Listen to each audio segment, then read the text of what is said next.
Hello everyone. Internship in teaching is an inseparable part of any teacher education program. Internship in teaching acquaint the prospective teachers with the academic and administrative functioning of the schools. It also provides them opportunity to develop their teaching competence by planning and executing instructional activities in a real classroom situation. As teacher educators, you have to enable the student teachers to plan effectively for teaching different school subjects. Effective teaching depends on how effectively the teachers plan for classroom instruction. As you know, instructional planning involves course planning, unit planning and lesson planning. In this segment, we will discuss how teacher educators can help student teachers to develop a unit plan in social science for instruction. The objectives of this module are to enable the teacher educators to understand the process of unit planning in social science and also to facilitate the student teachers in developing unit plans in social science. First of all, let us understand what exactly is a unit and a unit plan. A unit can be construed as a self-contained portion of the subject matter organized around a theme, which is to be learnt as part of a course of study in a subject area. Whereas, a unit plan is a broad instructional plan of a teacher for teaching a particular unit of study. While planning a unit, the teachers need to select, organize, order, evaluate and revise both what they teach and how they teach it.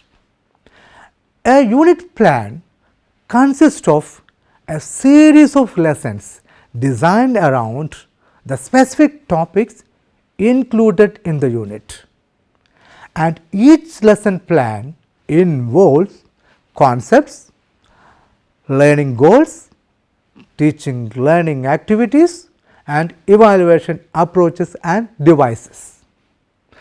Now, let us consider the structure and components of a unit plan. A unit plan consists of two parts. One, a preliminary information about the unit. Second, the instructional plan for units or subunits.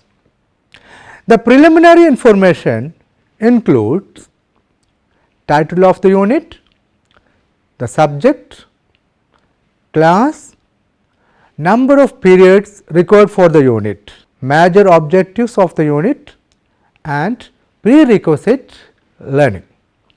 The second section of the unit plan consists of a broad instructional plan for teaching each subunit or lessons, which are included in the unit. This section of the unit plan includes the title of the subunits or lessons, the major concepts in each subunits, key questions, learning objectives, teaching learning strategies or activities, learning resources and assessment questions. Let us understand the process of unit planning in detail. Planning a unit in social science depends on the nature of the topic, the importance assigned to it by a teacher, decision about how lessons will be organized, the student's interest, the time availability. Generally, 2 to 3 weeks is a manageable amount of time for transacting a social science unit.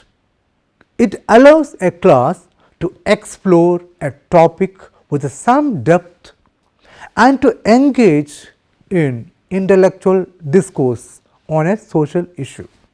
With every unit, the student teachers have to provide the learners with a lesson schedule and homework assignment sheets, design some unit specific projects and include a unit test. For developing a unit plan in social science, the student teachers need to design meaningful learning activities for the learners. They have to make proper connection among various units to be taught in a particular grade. The student teachers need to ask certain questions that will help them to plan the unit in a focused manner. Let them ask these questions themselves. First question is, does this unit build on previous unit or has some connection with it? Does this unit lay the basis for future units or units? Are there material for the students to explore and analyze? Do the lessons include enough activities for the students to do? How do I make teaching learning activities varied and interesting? Once the student teachers answer these questions satisfactorily, they will be better mentally equipped to develop a unit plan. As a teacher educator, you can help them to develop a unit plan in social science step by step. They should be given proper orientation on the importance of unit plan and the procedures of developing a unit plan in social science. The process of planning a unit generally involves selecting a topic or a chapter, analyzing the content and identifying the major concepts involved in the unit or the chapter. Identify the major objectives of the unit, then dividing the unit or the chapter into subunits or lessons, then formulating learning objective for each subunits or the lessons. Next, developing instructional procedure for each unit or lessons. Finally, the student teachers have to prepare evaluation questions and activities. Let us see how these steps can be adopted for planning a unit in social science. First of all, selecting a unit or a chapter. Let the student teacher select a unit from any social science textbooks of their choice. For example, French Revolution from the NCERT social science textbooks of for class 9th can be selected. Once they select this chapter or the unit, they have to read and understand the unit or the chapter in depth. They identify the key concepts involved in the unit and decide upon the major objectives of the unit. The prerequisite knowledge needed for learning this unit can also be identified or decided. The syllabus of the course, the teachers note given in the textbooks or the introduction given to the unit can help the student teachers in this task.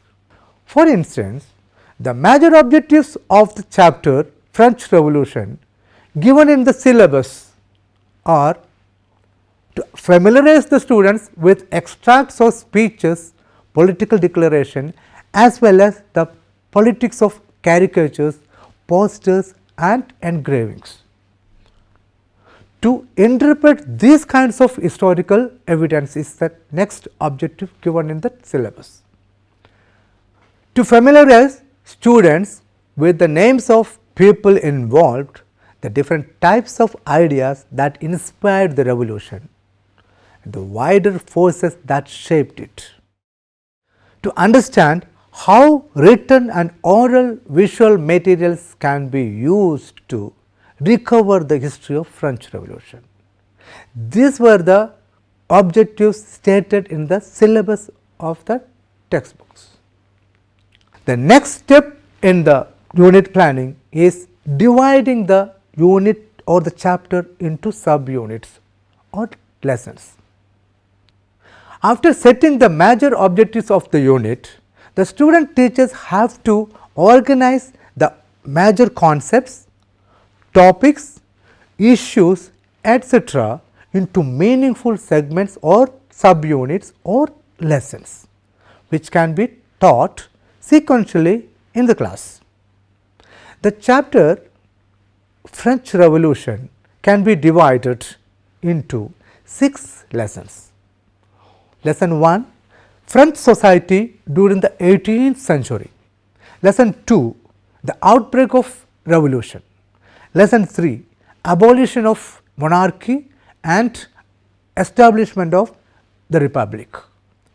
Next lesson is role of women in the revolution, abolition of slavery and revolution of everyday life.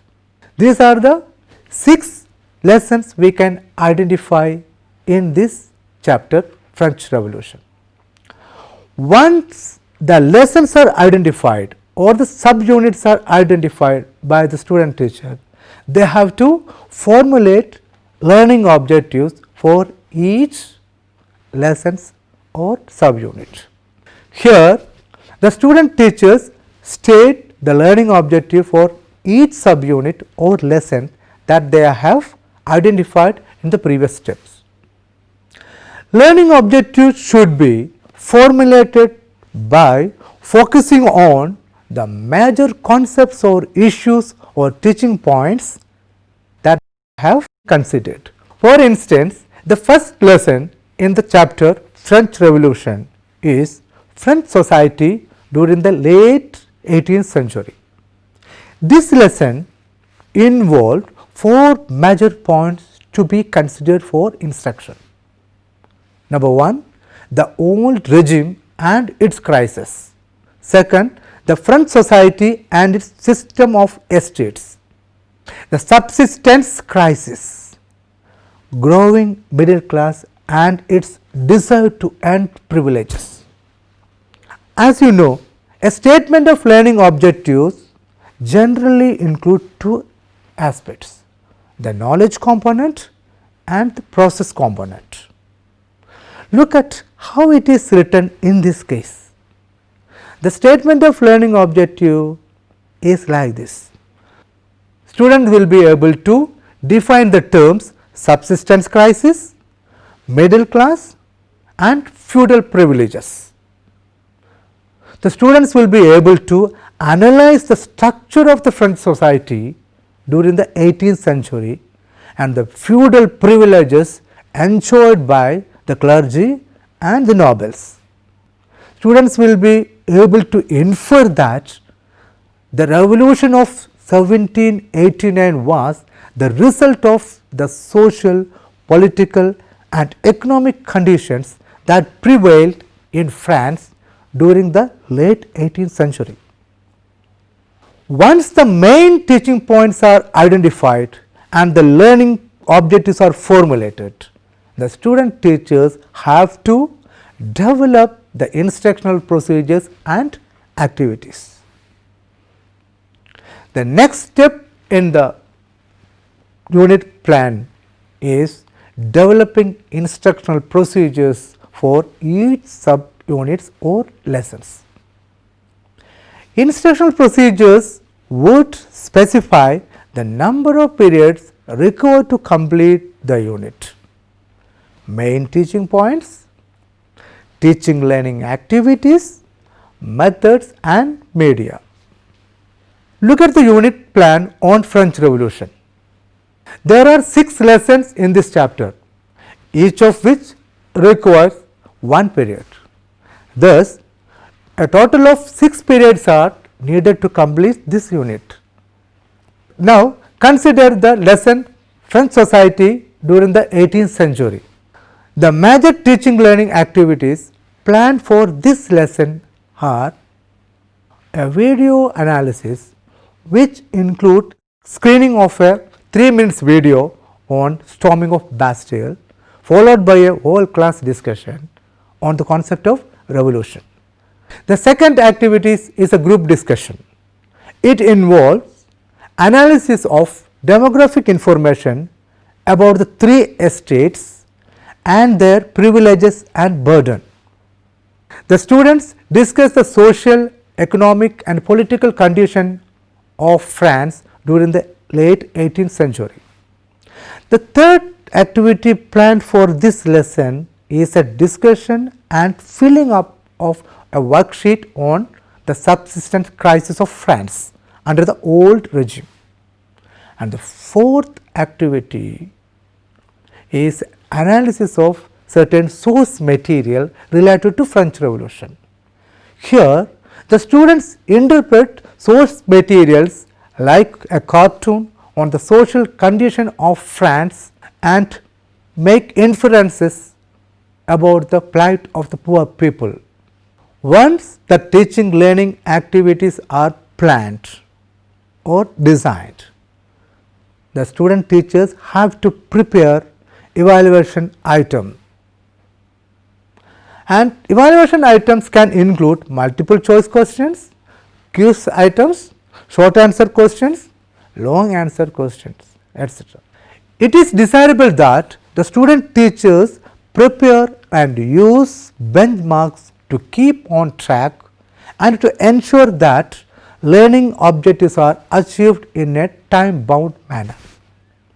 Once the unit plans are developed by each student teacher, they can present their plans and discuss with their peer under the guidance of a mentor. The feedback given by the peers and the mentor would help them to revise their unit plans accordingly. In this session, we have discussed about unit plan in general and how do teacher educators train the student teachers in developing unit plans in social science. The major steps involved in the preparation of a unit plan are: first, select a unit or a chapter. Second, analyze the content and identify the key concepts and teaching points. Third, setting major objectives or deciding major objectives of the unit. And fourth, divide the unit or the chapter into subunits or lessons. Fifth, formulate learning objective for each lessons.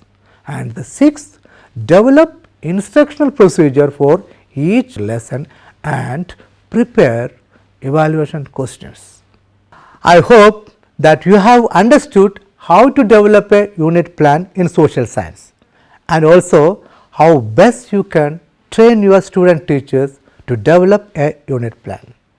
Thank you.